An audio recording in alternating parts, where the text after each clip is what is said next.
Hello everybody and dear Coroma project colleagues and contributors. I am Filippo Basso from IT Robotics, Italy, and I'm an R&D manager specialized in 3D vision systems. Today we will talk about 3D reconstruction and its applications related to robotics and manufacturing environments. We will both give an overview on the most used technology for 3D reconstruction and how we can apply the results of such reconstruction to real manufacturing problems. So, let's check which are the main technologies to get a 3D reconstruction for real objects. First of all, what does a three-dimensional reconstruction mean? It's rather simple. Creating a 3D reconstruction of a real object means creating a computational model that accurately describes the original part. Point clouds are common representation of such models that allow to easily describe and work on objects' surfaces. Today, many technologies are available to perform a 3D reconstruction task. Let's start with the stereoscopic and the photometric systems, which include feature matching and stereo matching. Then, there are technologies based on the measurement of the light round trip time, like radars and time-of-flight cameras. Finally, pattern-based methods, including single-line and multi-line laser pattern projectors, as well as multi-pattern and structured light projection. In particular, in the presentation, we will focus on the single-line laser pattern technology.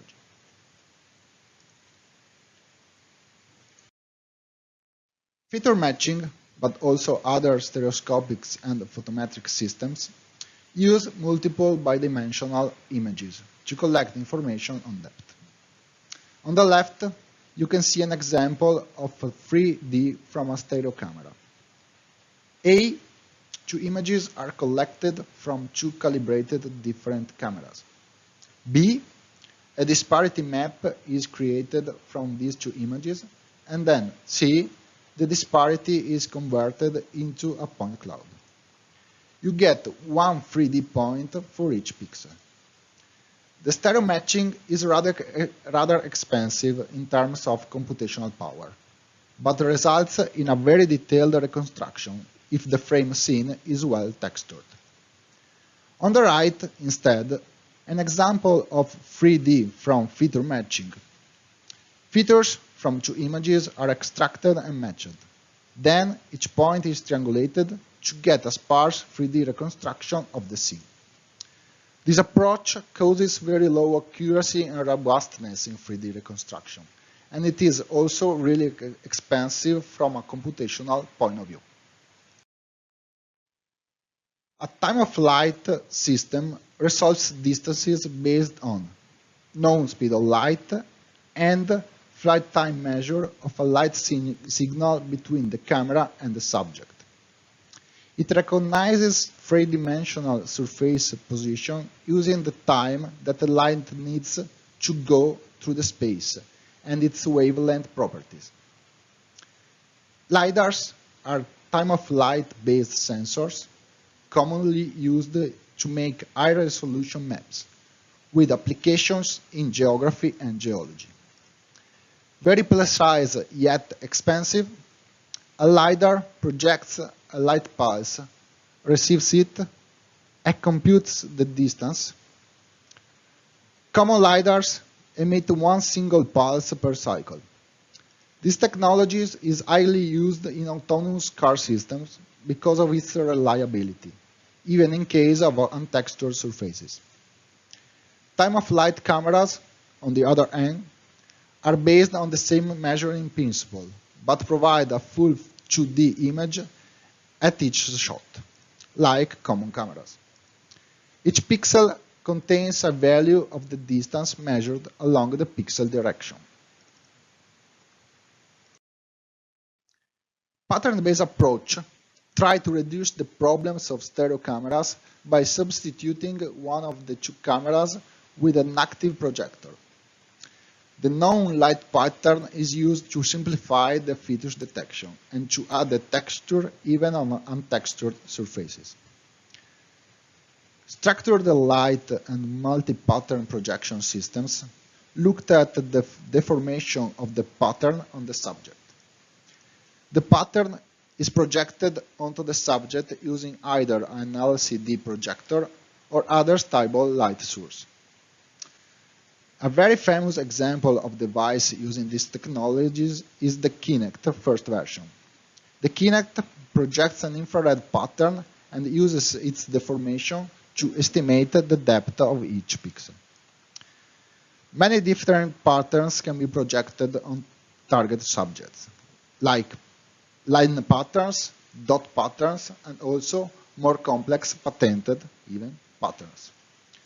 This approach is simple, robust, and efficient. It also guarantees high precision, but currently the main problem of this approach is that either the seen external light is very low and controlled, or the projector needs to be very powerful and thus big. Single-line laser pattern systems use a single, powerful line of light to probe the environment. A laser emitter with a special lens that makes the light form a line is placed slantwise with respect to the camera. Each illuminated pixel is used to estimate the distance of the corresponding object point by triangulation. Differently from structured light and multi-pattern systems, single-line laser pattern systems do not take advantage of the full image to estimate the depth of the whole scene in one shot. They need the object and the camera to move one with respect to the other to have a full 3D reconstruction. Even though this seems a limitation, in fact, these systems have some advantages over the one previously mentioned. The most important is that the light emitter can be small, even maintaining a light power sufficient to surpass the environmental light. Actually, to be as robust as possible to undercuts, we employ 2 laser emitters instead of 1. The only problem here is that we need to make sure to associate the illuminated pixels in the image to the corresponding emitter and not to the other one. Typically, we work under the light cross, which you can see very well in the slide. Laser triangulation systems requires a calibration step. In fact, calibration is required for both intrinsic and extrinsic parameters. The intrinsic parameters are the camera model inner parameters, like the focal length, the optical center position, and the distortion model parameters. The extrinsic parameter, instead, include information on camera and laser relative positioning in the 3D world. In particular, the distance between the two, namely the baseline, and the emitter. Supposing the camera's intrinsic parameters are already available, a common way to estimate the laser emitter position with respect to the camera is using a checkerboard. Actually, for reconstruction purposes, we do not need to know the position of the laser, but we need just an estimation of its light plane. So, we place a checkerboard in front of the camera, acquire 2 images, one with the laser on and the other one with the laser off, and then we extract the laser line equation from one image and the checkerboard plane equation from the other image. Note that knowing the checkerboard plane equation allows us to estimate the 3D equation of the laser line. We repeated the procedure a few times. At the end, the laser light plane equation can be estimated using, for example, a least square approach. Once we have the laser light plane equations, the system can be considered fully calibrated. Here's another view of the algorithm. We have the checkerboard on the top and the reconstructed planes on the bottom. In this picture, you can see the dual laser triangulation system we used for the first part of the Coroma project. We mounted the device on the robots and effector to perform a full scan of the fixed object. To obtain the desired accuracy, the two laser emitters have been placed on the camera sides at defined angles and distances. Here, to have a correct 3D reconstruction of the scene, we also performed an end-eye calibration between the robot and the camera. That is, we estimated the camera position with respect to the robot tool. To reconstruct the object, the robot moves the camera laser system over it. During one scan, the position of the robot is associated to the corresponding image. Then, using basic metric multiplications, we combine the two data to obtain a 3D slice of the scanned object. Finally, merging all these slices in one single point cloud, we obtain the full 3D reconstruction in form of a big point cloud.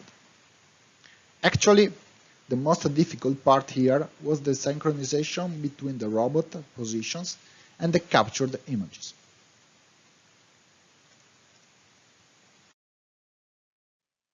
But why do we need this 3D reconstruction?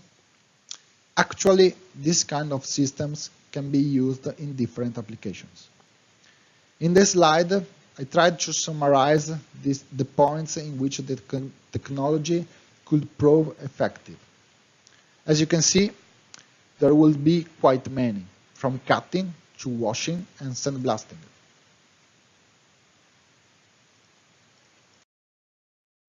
Here, at IT Robotics, we have concentrated this know-how into this device, called IT Plus Inspect. This is a full 3D vision system condensed in one single device.